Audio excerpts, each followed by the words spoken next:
Dalam kamar yang remang-remang, Anggi perlahan naik di atas Laras, menindihnya sambil mencium wajah Laras. Laras berusaha meronta, namun tindihan Anggi di atas badan yang kuat. Laras tak berdaya, hanya terdiam menangis, membiarkan tubuhnya dinikmati Anggi.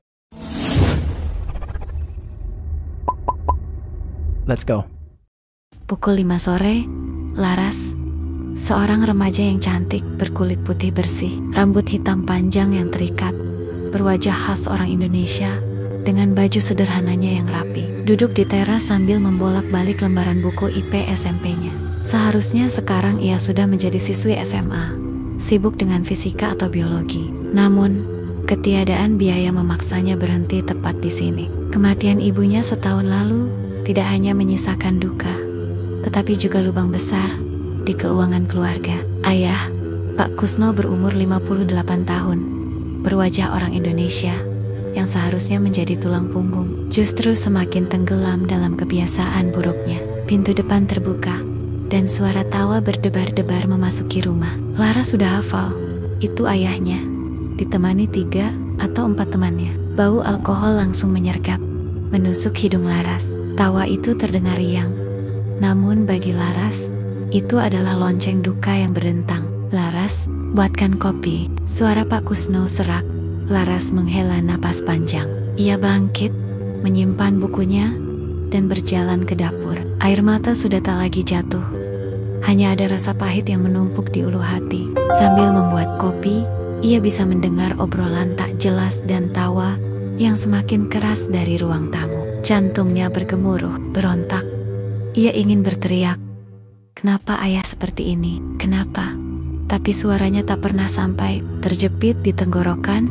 Setiap kali melihat ayahnya yang mabuk, keinginan untuk pergi sangat kuat. Pergi sejauh mungkin, meninggalkan rumah, meninggalkan kenangan pahit ini. Namun, ia tak tahu harus kemana. Laras hanyalah seorang gadis SMP, dengan ijazah yang tak punya nilai di dunia luar. Uang, jangankan untuk ongkos, untuk makan sehari-hari saja seringkali pas-pasan. Ia merasa seperti burung yang sayapnya patah, terjebak dalam sangkar yang penuh asap dan kebisingan. Suatu malam, saat Pak Kusno tertidur pulas dengan botol kosong di sampingnya, Laras mengambil tas lusuhnya. Ia memasukkan beberapa lembar pakaian, sedikit uang sisa belanja, dan ijazah SMP-nya. Ia melangkah keluar, diam-diam menutup pintu. Udara malam terasa dingin, namun hatinya lebih dingin lagi. Ia berjalan tanpa tujuan, hanya mengikuti naluri. Di persimpangan jalan, ia berhenti. Menoleh ke belakang, rumah kecilnya terlihat begitu suram di bawah cahaya rembulan.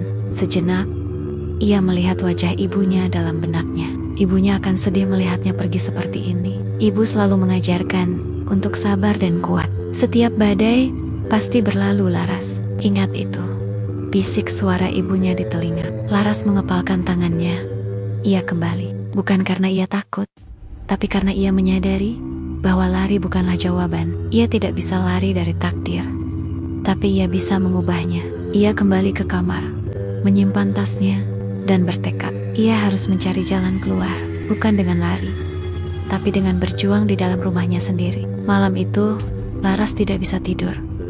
Ia berbaring, memikirkan rencana. Ijazah SMP-nya mungkin tak bisa membawanya ke SMA, tapi mungkin bisa ke tempat lain. Ia teringat Bu Santi, tetangga yang memiliki warung kecil. Mungkin ia bisa minta pekerjaan di sana, meski hanya sebagai pembantu. Dengan sedikit uang, ia bisa menabung untuk masa depan. Keesokan harinya, Laras memberanikan diri.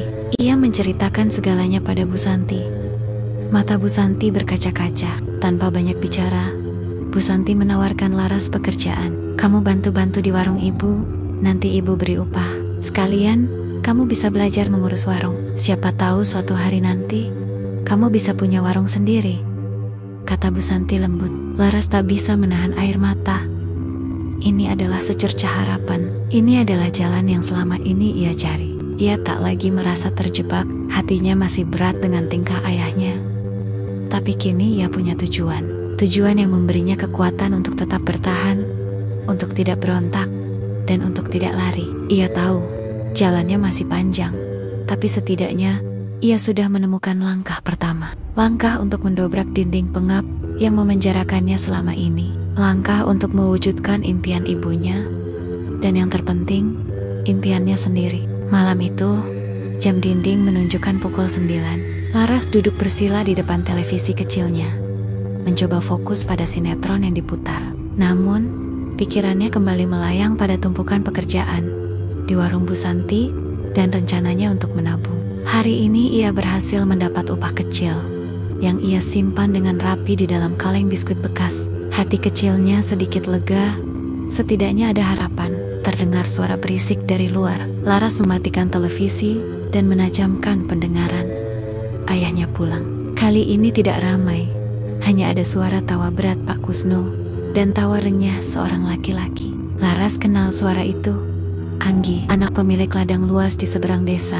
Anggi pria muda yang tampan, namun terkenal karena hidupnya yang bebas, tak terkontrol, dan sering mabuk-mabukan. Laras bergegas ke kamar, menutup pintunya, dan menghela napas panjang. Ia berharap malam ini bisa berlalu dengan damai. Ia berbaring di kasur, berusaha memejamkan mata. Namun, suara di ruang tamu tak kunjung berhenti. Pukul 10, suara Pak Kusno mulai melantur. Pukul 11, keheningan datang. Laras mengira ayahnya sudah tertidur pulas. Ia memberanikan diri mengintip sedikit. Ayahnya sudah terlentang tak berdaya di lantai. Napasnya terdengar berat. Anggi, yang secara fisik lebih kuat dan sepertinya tak mabuk separah Pak Kusno, hanya terdiam, menyandarkan tubuhnya ke dinding. Mata Anggi kosong, namun sesekali melirik ke arah kamar Laras. Laras segera kembali ke kamar. Jantungnya berdebar kencang. Ia mengutuk kebiasaan ayahnya, yang selalu membiarkan orang asing masuk ke rumahnya hingga larut malam. Ia teringat, ia lupa mengunci pintu kamarnya. Terlalu lelah, terlalu terbiasa dengan ayahnya yang mabuk, hingga tak sadarkan diri, membuatnya lalai. Suara jangkrik di luar terdengar lebih keras dari biasanya. Detik-detik terasa seperti jam. Tiba-tiba, suara ketukan pelan terdengar di pintu kamarnya. 1 ketukan, 2 ketukan. Lalu, pintu itu terbuka perlahan. Laras panik, gemetar seluruh tubuhnya. Ia menarik selimut, menutupi seluruh badannya, seolah itu bisa menyembunyikannya dari bahaya yang datang. Anggi masuk, menutup pintu di belakangnya. Ia tidak mengunci, hanya menutup rapat. Bau alkohol masih tercium, tapi tidak sekuat Pak Kusno. Matanya yang sayu menatap Laras yang ketakutan. "Jangan takut Laras," bisik Anggi. Suaranya serak. "Aku cuma mau bicara." Laras diam. Air mata mulai mengalir di pipinya. "Tolong, keluar," bisiknya lirih. Suaranya bergetar hebat. Anggi maju selangkah. "Aku capek Laras, lelah sekali. Hidupku rasanya kosong. Aku gak pernah diurus orang tuaku. Mereka cuma kasih uang, tapi tidak pernah peduli. Aku butuh seseorang." Laras semakin gemetar. Ia tahu apa yang Anggi maksud. Ia tahu arah pembicaraan ini. Ia tahu tatapan Anggi bukanlah tatapan seorang teman. "Aku udah lama suka sama kamu Laras," ucap Anggi. "Setiap kali aku datang ke sini, aku selalu melihat kamu. Kamu beda dari perempuan lain. Kamu tenang. Kamu punya cahaya." Laras menggelengkan kepala. Ia tidak ingin mendengar itu. Ia hanya ingin Anggi pergi. "Tolong, pijat aku," pinta Anggi. "Aku capek dan lelah. Tolong aku." Permintaan itu terasa seperti jebakan. Laras menolak. Ia tak berani. Namun, Anggi bergerak mendekat. "Kamu tidak akan rugi Laras. Aku bisa kasih kamu apa saja. Uang. Kamu bisa lanjut sekolah. Beli apa yang kamu mau. Ayahmu tidak akan pernah tahu." Anggi mencoba meraih tangan Laras. Laras menarik tangannya. Anggi memaksa. Dan dengan kekuatan yang ia miliki, Anggi mendorong Laras hingga terjatuh di kasur. Laras berteriak. Namun suaranya tertelan oleh kesunyian malam dan keadaan ayahnya yang tak berdaya. Ia meronta, melawan sekuat tenaga. Dalam kepanikan, ia teringat pada pisau kecil yang selalu ia simpan di bawah bantalnya untuk berjaga-jaga. Dengan tangan gemetar, ia merogoh di balik bantalnya, meraih gagang pisau. Ia mengangkatnya, dan dalam kegelapan kamar, matanya berkaca-kaca menatap Anggi yang terkejut. Melihat perlawanan itu, Laras berteriak lagi. "Pergi! Pergi dari sini." Suaranya tidak lagi lirih, tapi penuh dengan keberanian yang muncul dari rasa takut yang ekstrem. Anggi tertegun. Ia tak menyangka Laras akan melawan seberani itu. Perlahan, ia melepaskan Laras, berdiri mundur, dan menatapnya dengan pandangan yang sulit diartikan. Ia melihat ketakutan yang nyata di mata Laras, tapi juga keteguhan yang tak bisa ditembus. Anggi akhirnya menyerah. Ia melangkah mundur, membuka pintu, dan keluar. Pintu itu tertutup, meninggalkan Laras yang masih gemetar, menggenggam pisau kecil di tangannya. Malam itu, Laras tidak hanya melawan bahaya, tapi juga menemukan kekuatan yang tak pernah ia tahu ia miliki. Kekuatan untuk melindungi dirinya sendiri, dan untuk tidak pernah menyerah pada keadaan. Laras masih terduduk di tepi ranjang. Jantungnya berdegup kencang. Ia memeluk lutut. Napasnya tersengal-sengal. Pisau kecil yang tadi ia genggam, kini tergeletak di sampingnya. Ia berpikir Anggi sudah pergi. Ancaman itu telah berlalu.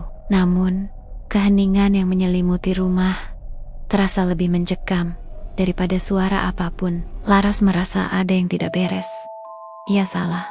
Ia lupa kalau dalam kegelapan, bahaya bisa datang tanpa suara. Beberapa menit kemudian, saat Laras mulai sedikit tenang, pintu kamarnya terbuka lagi. Kali ini, tanpa suara, sosok Anggi masuk dengan langkah pelan, seperti bayangan. Laras memejamkan mata, berharap semua ini hanya mimpi buruk. Namun, ia merasakan kehadiran Anggi tepat di belakangnya. Seketika itu juga, sebuah tangan membekap mulutnya. Laras meranta, berusaha berteriak, tapi suaranya tertahan. Ia mencoba melawan, tapi dekapan Anggi terlalu kuat. Dengan satu tangan membekap mulutnya, tangan Anggi yang lain meraih pisau di samping Laras, menjatuhkannya ke lantai. Perlawanan Laras terasa sia-sia. Tenaga Anggi terlalu besar. Dalam keputusasaan, Laras pasrah.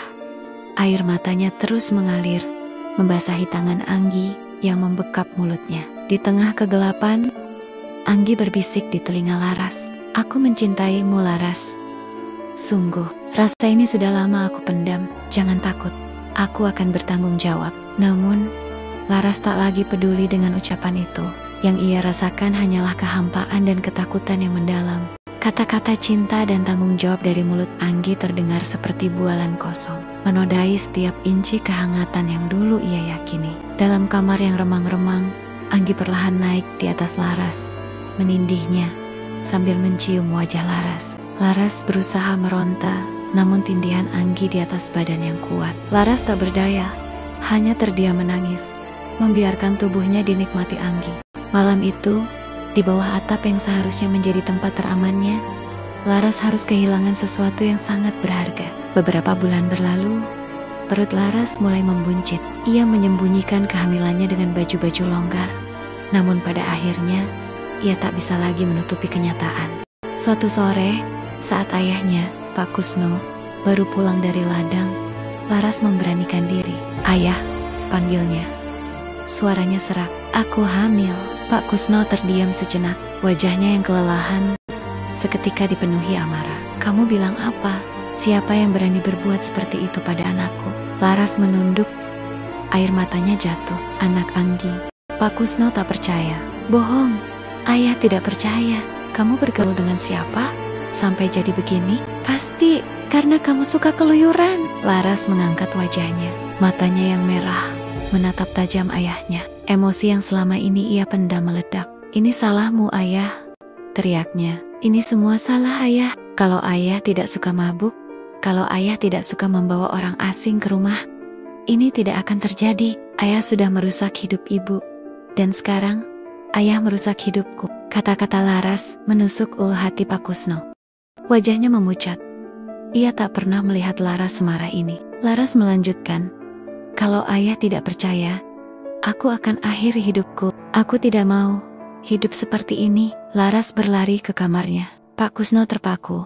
Untuk pertama kalinya, ia melihat betapa hancurnya putrinya. Semua ucapan Laras adalah kebenaran yang pahit. Malam itu, Pak Kusno menangis dalam diam, bukan hanya karena ia kehilangan istrinya, tapi juga karena ia hampir kehilangan putrinya. Keesokan harinya, Pak Kusno meninggalkan pekerjaan buruhnya dan langsung mencari Anggi. Ia menemukan Anggi di warung, sedang tertawa bersama teman-temannya. Tanpa basa-basi, Pak Kusno menyeret Anggi keluar. "Kamu harus bertanggung jawab," ucap Pak Kusno dengan nada penuh ancaman. "Kamu hamilkan anakku. Sekarang kamu harus menikahinya." Anggi terkejut. Ia tidak menyangka Laras akan berani berkata jujur pada ayahnya. Ia melihat mata Pak Kusno yang penuh amarah dan kesedihan. Anggi tidak melawan. Ada rasa bersalah yang menggerogoti hatinya. Aku akan menikahi Laras, Pak," jawabnya. "Seperti yang aku janjikan." Pernikahan Laras dan Anggi berlangsung sederhana, tanpa pesta, hanya akad nikah di kawah. Laras tidak bahagia. Ia hanya pasrah. Namun, Anggi, yang kini menyandang status suami, bersungguh-sungguh ingin memperbaiki diri. Ia tidak lagi mabuk, tidak lagi berkeliaran.